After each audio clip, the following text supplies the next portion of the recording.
Greetings, friends, and mostly enemies.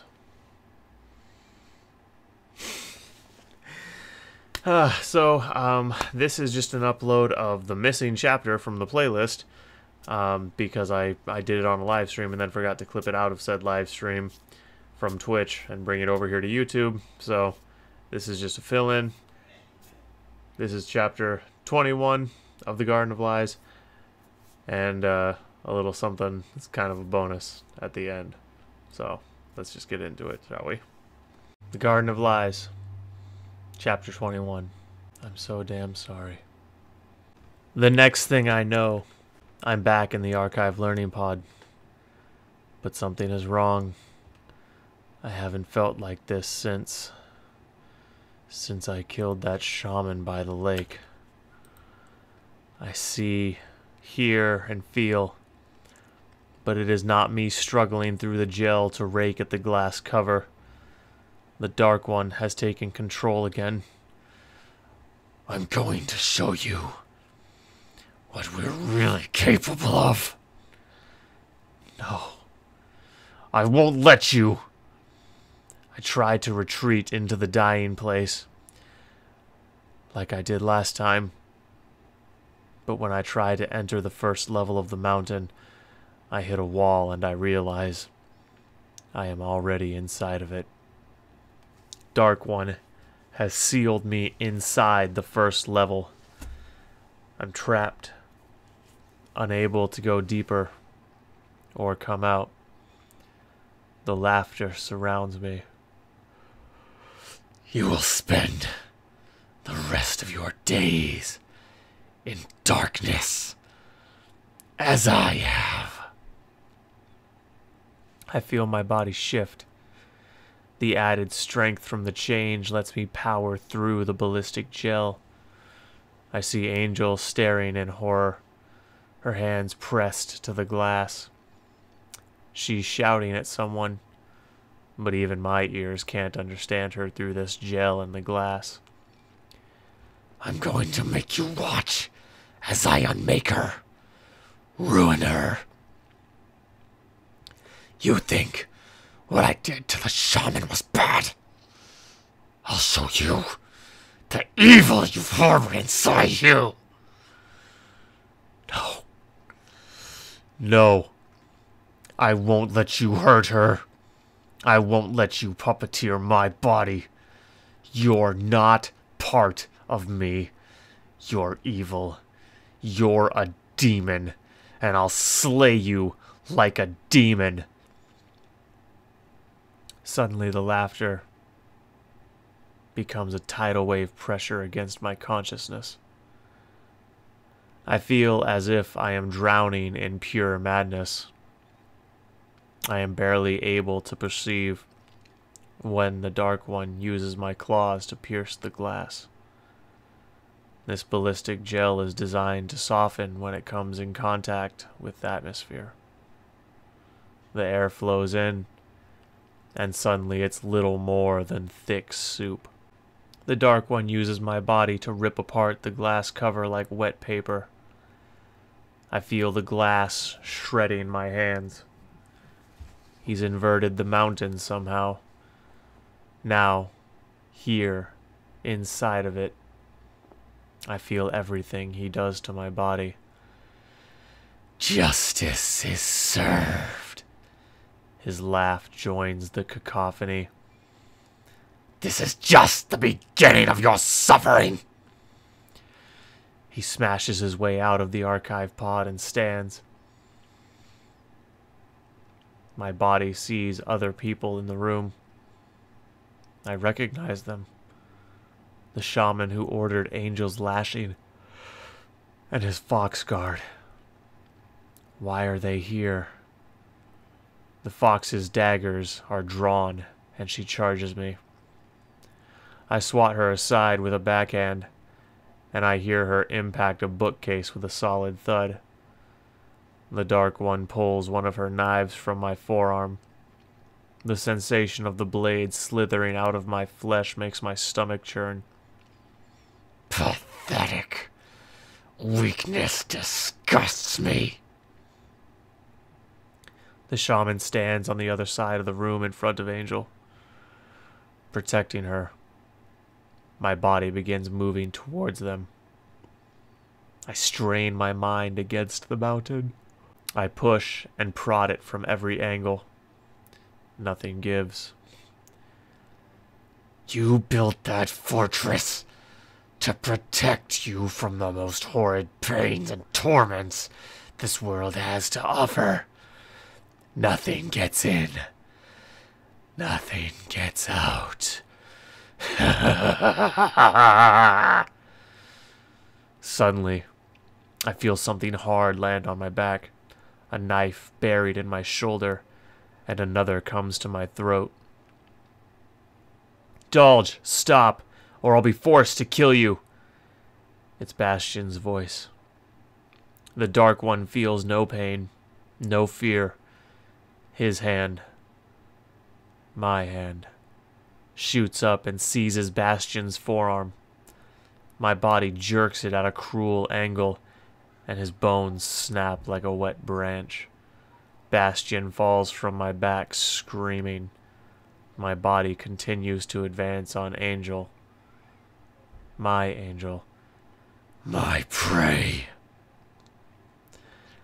I feel the Dark One pull the knife from my shoulder. No regard for avoiding further damage. The sensation comes straight to me. I haven't felt this way. This much pain since I was learning the mountain. Apparently, one of Engiel's peers where the shaman arts are concerned. This old man is also a lightning master. The old shaman creates a ball of lightning in his hands. It grows from the size of an apple to the size of a small child. He then spreads his hands, and fast as lightning, the orb impacts my body. I briefly lose touch with my senses, as my world becomes light and blinding pain. When awareness returns, I gaze into Angel's eyes. She's whimpering and crying. I have my right claw pressed into her sternum, holding her up against a wall. Her hands wrap around my wrist, desperately trying to support some of her weight. Dulge, please, she begs. I'm going to savor this. Savor making you watch as I defile her, and then devour her. It will almost make up for the years in darkness. I pound against the mountain. I slam my consciousness into it with every fiber of my being. Nothing is working. I try every mental trick Engiel ever taught me, or even mentioned offhand to me. I did my job too well. I cannot escape this mountain on my own. The Dark One is going to destroy the woman I love, and I'm helpless inside my own body to stop him. I feel the muscles tense in my forearm. My claws rake a path in her flesh, and she screams. Delicious. Angel stops screaming after a few moments and meets my eyes. Her face soaked in tears, her voice dying to a soft whimper. Dulge, I love you. No. Angel whispers the simple declaration, tears streaming down her face. My heart feels like it explodes in my chest. It's pounding so fast, so hard.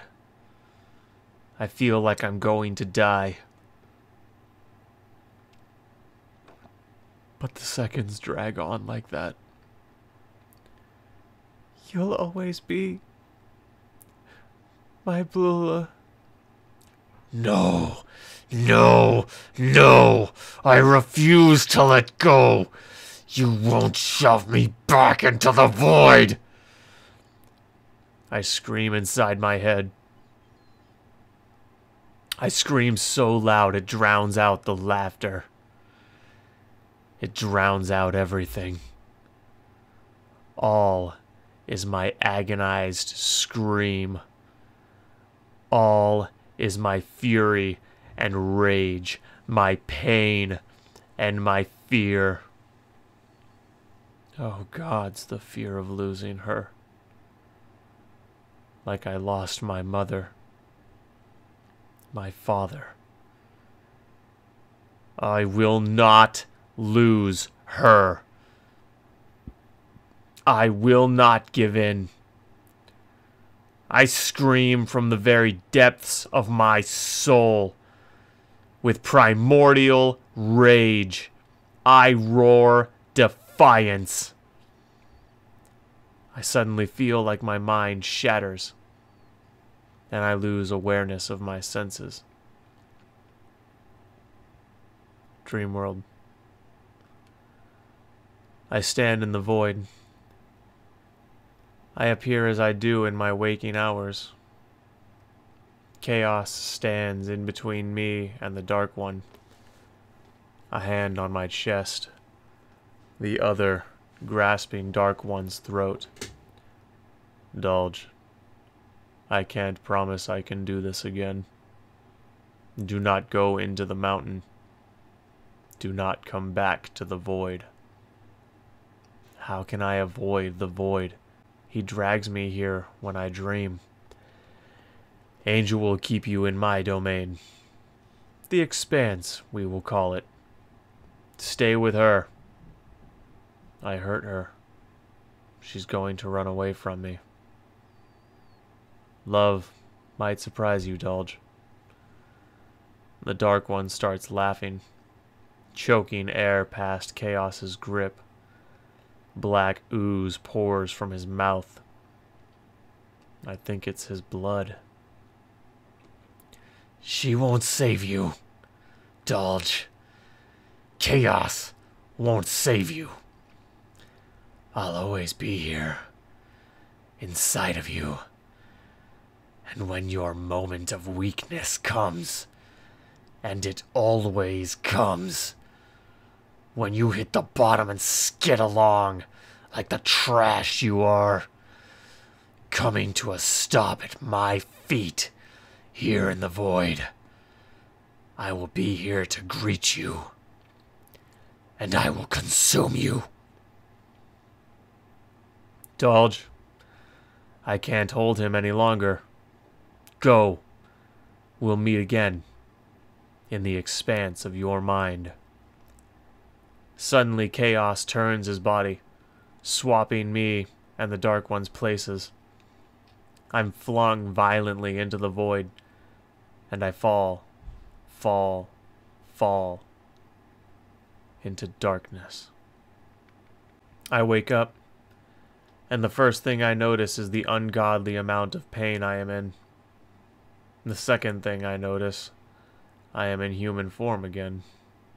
The third, the fox is sitting on my back, a knife to my throat, and I am thoroughly tied up. He's awake, she announces, her voice like a silk cover on a cotton slab. Move, and you bleed your life's blood all over the floor. It's a promise, not a threat, and she purrs it. Is she enjoying this? Where's Angel? Is she okay? I ask, grasping for air under the fox's weight. You're not the one asking. Quit. I'm here. Angel whimpers through tears, cutting the fox off. I suddenly feel a wave of relief wash over me. Thank the God. Well, I just learned the shaman made them up. Thank whoever's running the show. Angel is okay. Okay, Fox. I know she's okay. You can kill me now, I say. She stands up from my back and kneels next to me, grabbing a handful of hair and making our eyes meet. My name is Roxy, and you don't get off that easy, prick. Easy, Roxy. He is still a friend, I hear Bastion say from somewhere. Friend? He was within an inch of shredding us like cheese. He's a monster. Monsters don't stop themselves. What he is sick, I hear a third voice say. Must be the lightning shaman. But Roxy is right. I am a monster. Whatever that thing in me is, a demon or a creation of my own mind, I can't control it. Look at the readout, Roxy. His synaptic activity is insane. It's a miracle he isn't catatonic or constantly having seizures. Bastion adds. He's over by the console, Angel activated when we entered. I suddenly realize I know what a console is. I know what light bulbs are. Information begins flooding into my awareness as I think. What did that machine do to me? Is it really possible that I just learned years, decades worth of information in minutes? Being a little sick is one thing. Being a psychotic killer is another. You saw him. He didn't flinch, didn't feel anything, even when Ren lit him up like a Christmas tree. Christmas tree. Suddenly an image flashes in my mind. Earth humans decorated pine trees in celebration of a religious holiday. He has been trained in the way of the mountain, Roxy. You know how damaging to the mind that discipline can be. Why Engiel thought teaching someone with chaos the mountain was a viable option, I will never know. That gets my attention. Sir, Shaman, you know Engiel? You know about chaos? I plead, desperate for answers. The archive answered questions about the world, but none about me. Roxy, sit him against the wall, please. As roughly as possible. Foxy Roxy drags me to and slams me into the wall before turning me around. Thanks for the headache, I mumble. Angel sits on the floor in a corner between the console and the wall, curled into a ball, softly weeping. Tears start flowing down my cheeks. Angel, I'm so sorry. I'm so sorry. The tears come unbridled. And for a minute or so, Roxy and the shaman are content to watch me cry like a child. I feel crushed under the guilt of my actions. How could I hurt her? What have I done? I am sorry, Dolge, but time is of the essence while we are here in this facility. We cannot take time for resolution of feelings. We have important matters to discuss, not least of which is what happened here. Seeing as your actions seem highly germane at the moment, let us start there. The shaman is nothing like he was that day in the square. Now he sounds more like Engiel. What do you want to know? I ask, trying to control my sobs. Why did you attack us? And what happened in the expanse? I have nothing to lose by being honest as I see it. So I lay it out bare. I tell them about the dreams, about the Dark One, I tell them how the Dark One invaded my little learning session and seemingly killed Adam. I tell them about being trapped inside my own body. I leave out what the Dark One said to me. I can't bear the thought of Angel hearing that. Apparently, even incredibly fucked up situations like this aren't enough to kill my curiosity. Because when I'm done answering, I ask my own question. What do you know about chaos? I told you we're asking questions here, Roxy says, hard as cold iron. Roxy, please. This is not helpful. He sighs loudly. Dulge, I frankly do not know any more about chaos than Engiel. Your father was rather tight-lipped about it. You knew my father? I ask, other emotions breaking through my guilt and despair. Yes, I and Roxy both worked with him. Edward Thorne was truly an interesting and remarkable man before his disappearance. So even they don't know what happened to him. I have to be sure. What happened to him? No one is totally sure what happened to your father. He was a forgotten informant, much like Angel here. Only much more valuable because he had the immunity.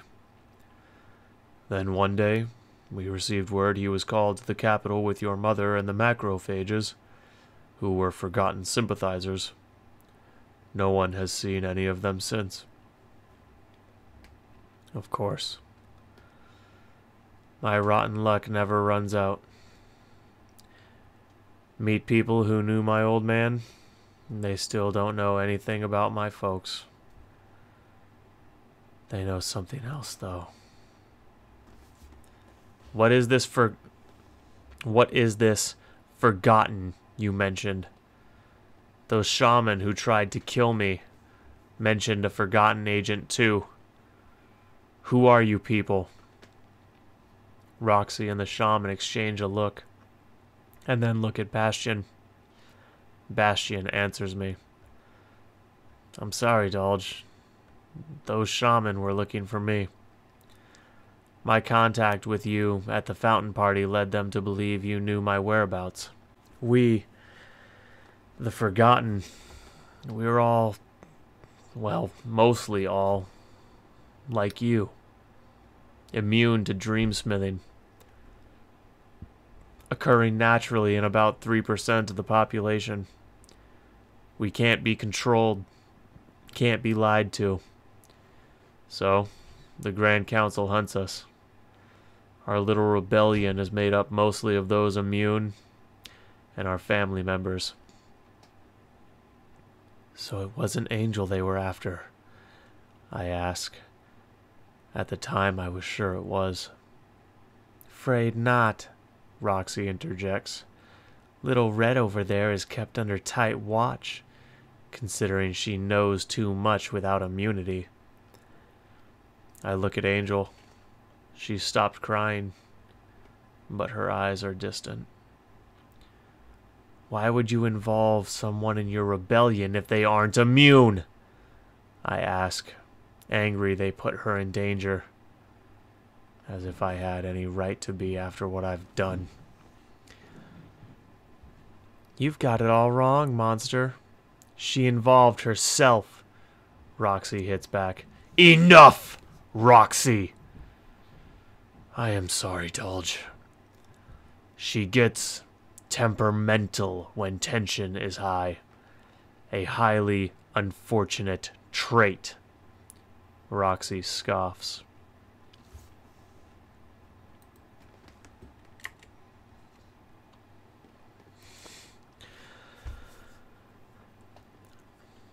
I still don't know your name, shaman. Rendas Soulover. Rendas. Why haven't I heard of this rebellion? I'm a warrior of this empire. Theoretically, it's my job to hunt you all down. Why is this all secret? Because we know the true history, Dolge. The immunity is usually passed down parent to child, and the stories of our history with it. Imagine if suddenly the truth began to spread. Rebellion would consume this empire. Casualties could be immense. They would need another great dream to wipe out the knowledge again. Great dream. The archive didn't mention any great dream. We don't have time for the full story right now, but shortly after Shaman came to be, they joined forces and used the technology created by our human forebears to dreamsmith the entire existing population of New Eden.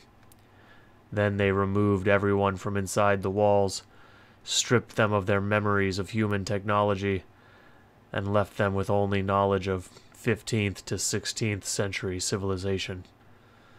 They created the state religion of Magnetoris to govern the people.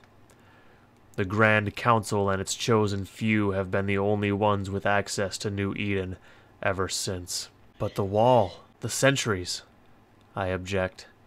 Brainwashed by mind breakers and advanced technology. They are living puppets. Rendas informs me solemnly.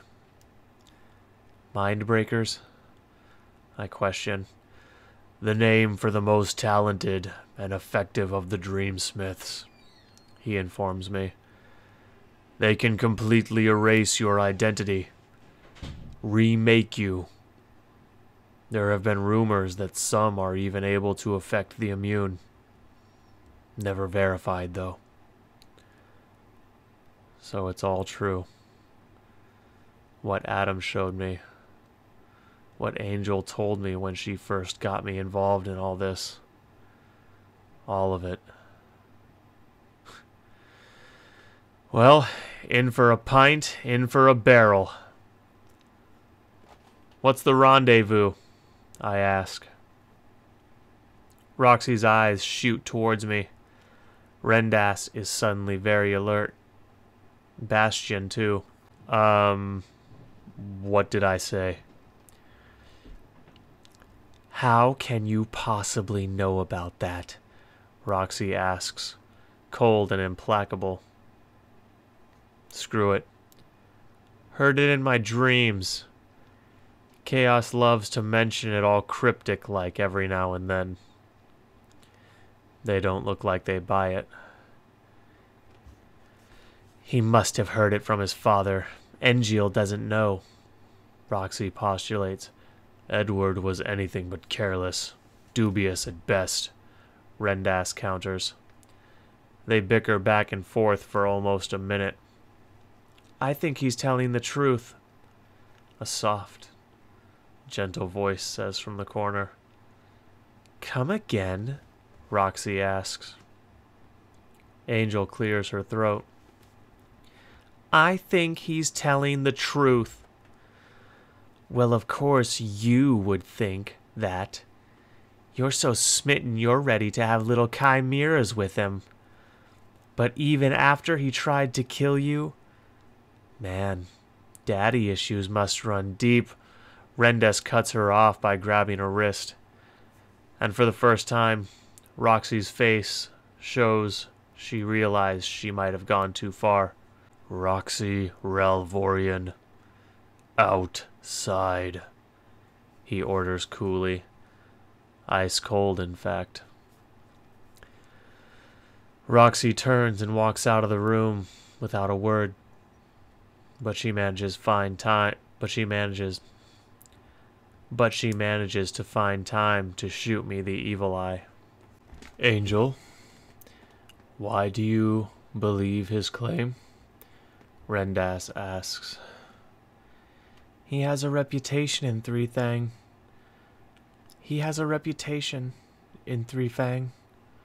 For being honest to a fault. Engiel even said Dolge will tell the truth at his own expense. And he's never lied to me. Hearing Angel defend me, vouch for me, even after what I did. My heart flutters and I feel a certain kind of way.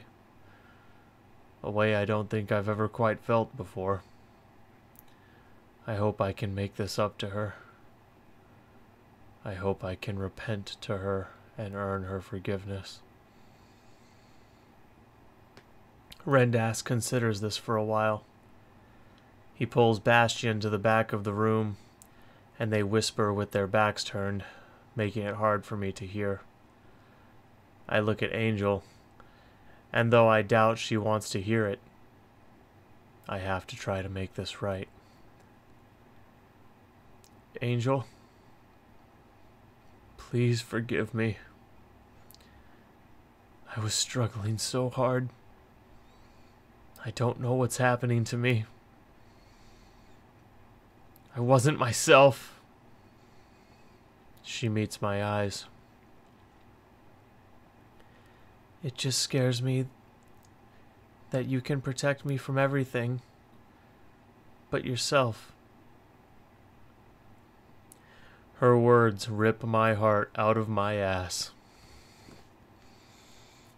I don't say anything else. I don't see the point. I can't imagine any words that can heal the rift my claws have created. Roxy is a bitch. But she's right. Or at the very least, inside of me, there is a monster. Rendas and Bastion come back over, and Bastion steps up and unties me. When he's done, Rendas begins using his abilities to heal me. I'm no healer, but I can get it sealed up and usable at least. If it's not magic the shaman use, how do you do the things you do? I ask in wonder.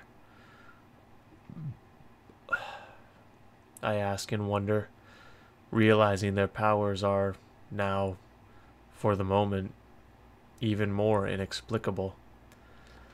Shaman's brains are exceptionally different from human and shifter brains. Some parts bigger, other parts smaller. Some wiring is different. To be honest, Dulge, my understanding of the science is pathetic at best. I've only had a little instruction on the matter. But, most of all, perhaps all of what we do can be explained by our ability to sense and manipulate energy. Electromagnetic, thermal, kinetic.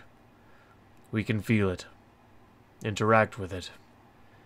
It is quite simply a sense we have that shifters and humans do not. Suddenly, I remember something from the scroll Engio wrote me, but I think I'll keep it to myself for now. Still don't know if I can trust Rendas. He finishes his work on my wounds, and they aren't as healed as what Engio would give me, but it still beats the hell out of the old-fashioned way.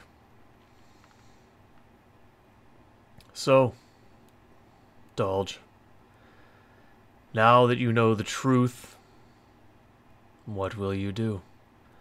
Rendas stands and returns to where he was leaning against the wall before.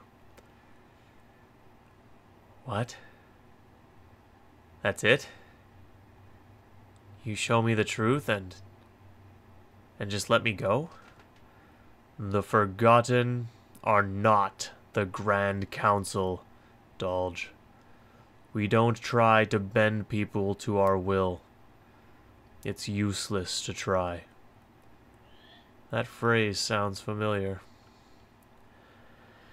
I sit and think on it for a moment. Nothing can be the same. Knowledge has a way of changing you.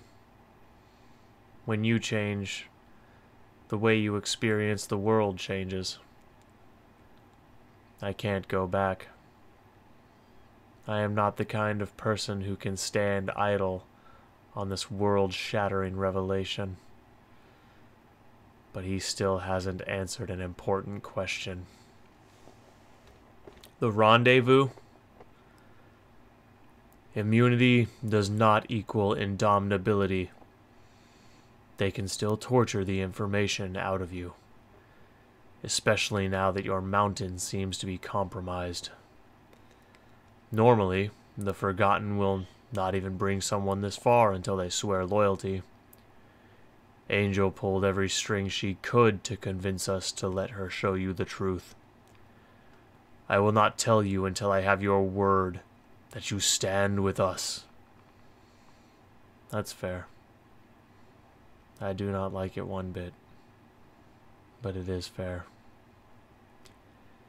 I can promise I'm not your enemy, but I have other lives I'm in charge of. I need to consider them before I answer. Rendas nods in acceptance. I can see NGO was right about you. You are a good man. At least, this you is. It goes without saying, but you need to get a handle on this other you. That thing is not me. In any sense. I cut him off sharply. I don't want to believe the Dark One is part of me. His eyes reassess me, and in them I see pity and concern. Careful what you tell yourself, lest you start to believe it. His words sting me more than I'd care to admit. I stand, retrieve my weapons, and walk to the door. To my surprise, Angel rises to follow me. You're still going to come with me? I ask her. You don't know the way out. It's different than the way in. You're not scared of me? I don't know, Dolge. Ow. My heart. Why did I ask? I turn and leave through the door, Angel following a few feet behind. Roxy is waiting on the wall opposite the door when it opens. Sorry, she says. Have to admit I was not expecting that. Wait, really? She pushes off the wall and nods. Sometimes I get carried away when I'm mad. Ren saved my life in more ways than one. You swatted him aside like trash before you pulled your little fainting stunt. But if he's over it, I'm over it. She starts walking towards me to re-enter the archive. She slows a bit when she's passing me. But if it happens again, you won't see my knife coming next time. Then she disappears inside room 314. Angel guides us back the way we came, and we re-enter the waterways.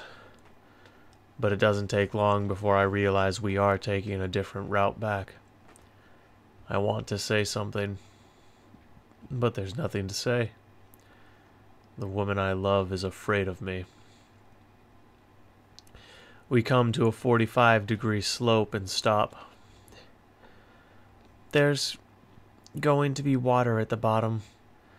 No way of knowing how deep until we go down, but there will most likely be air. Then it's a little ways until a hatch that opens near the bottom of the lake we entered from.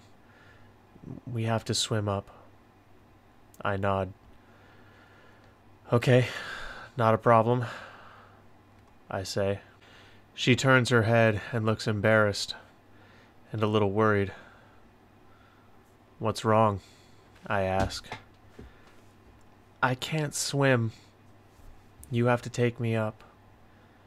I nod. worried anything I say will just make things worse. I start sliding down, using a hand on each wall to control my descent. The water at the bottom is about 2 feet deep. I'm thankful it's not higher. Angel slides down behind me, and we approach the door. When we get near it, I decide I have to take charge. I'm not going to let my shame get her drowned. You tell me the code from my back, so when the water floods in, we don't get separated. She complies without a word, and I open the keypad panel. It's nice, just suddenly knowing what all this stuff is. She says the code over my shoulder. I punch it in, and the spillway opens.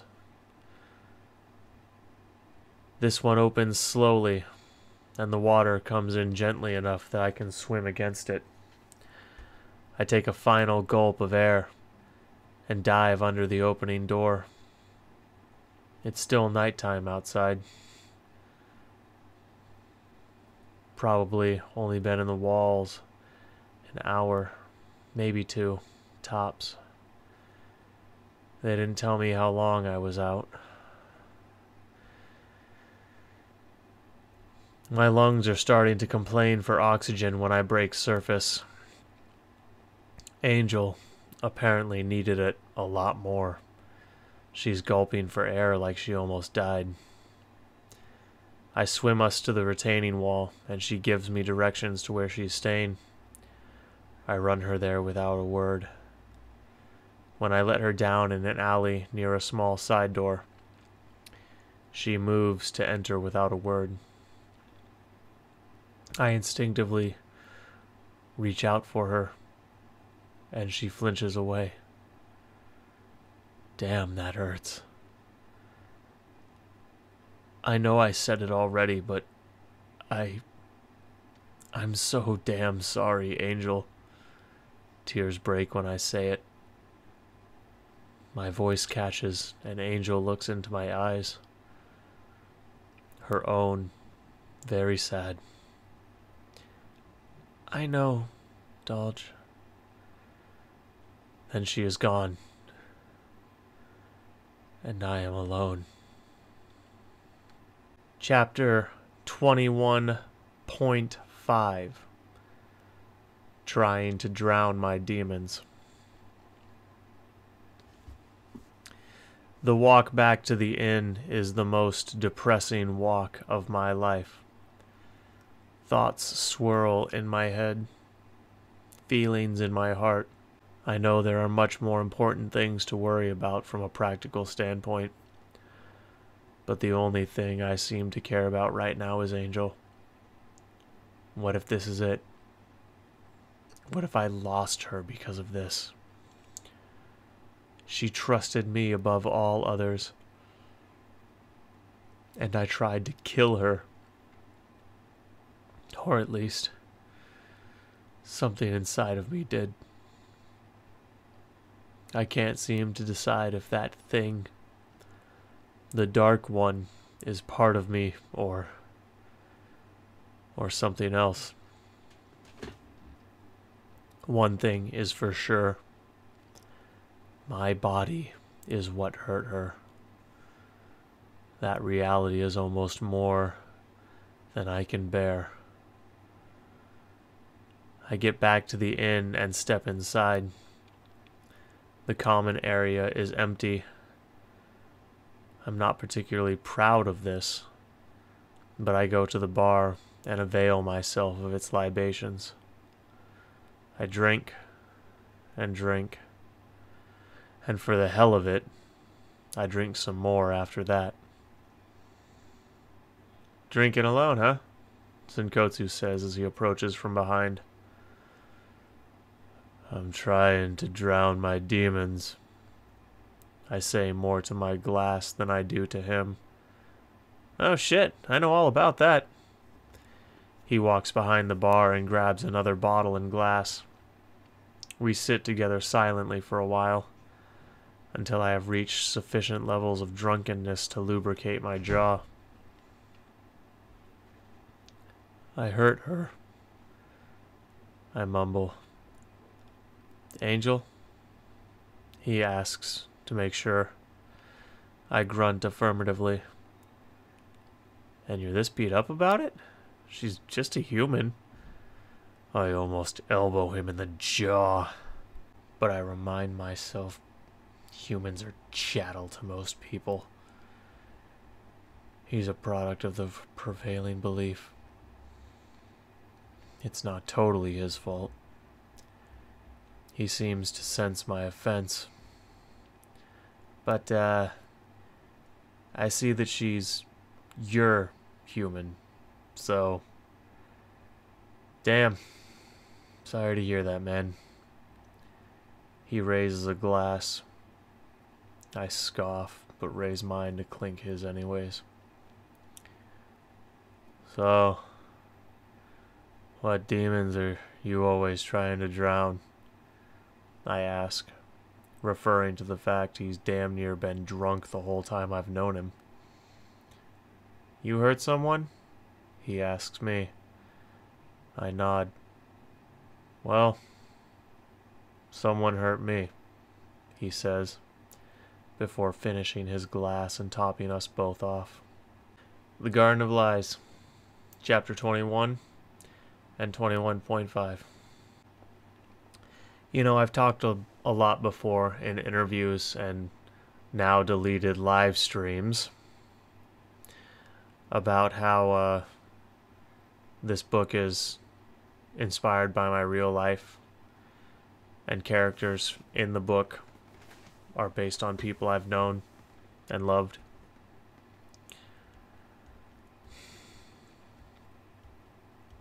And there's a reason that the things in the book are the way they are. Everything has a purpose behind it. Every line.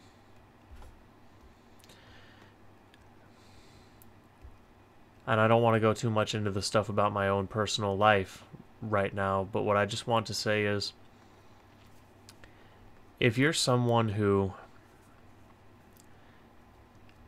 has struggled with demons, if you're someone who feels alone and isolated,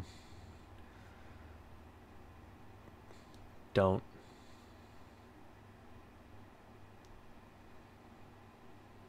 I know what it's like. There is help. Sometimes it's a friend. Sometimes it's a distant relative. Sometimes it's a stranger on the street. Most often, it's going to be a mental health professional, or maybe your preacher at your local church. Just someone you can confide in and who will tell you the truth. Someone who wants you to heal.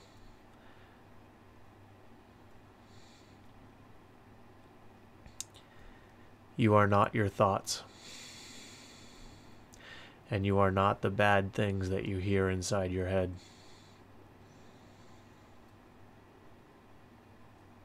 Those things are merely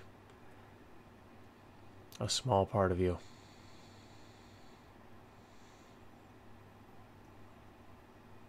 If you ever feel overwhelmed,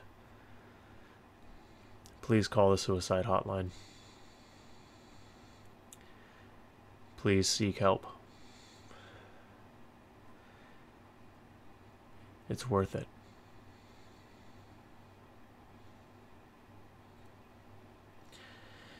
Alright, guys. Until I see you next time, look to the skies, traveler. And welcome to Garden.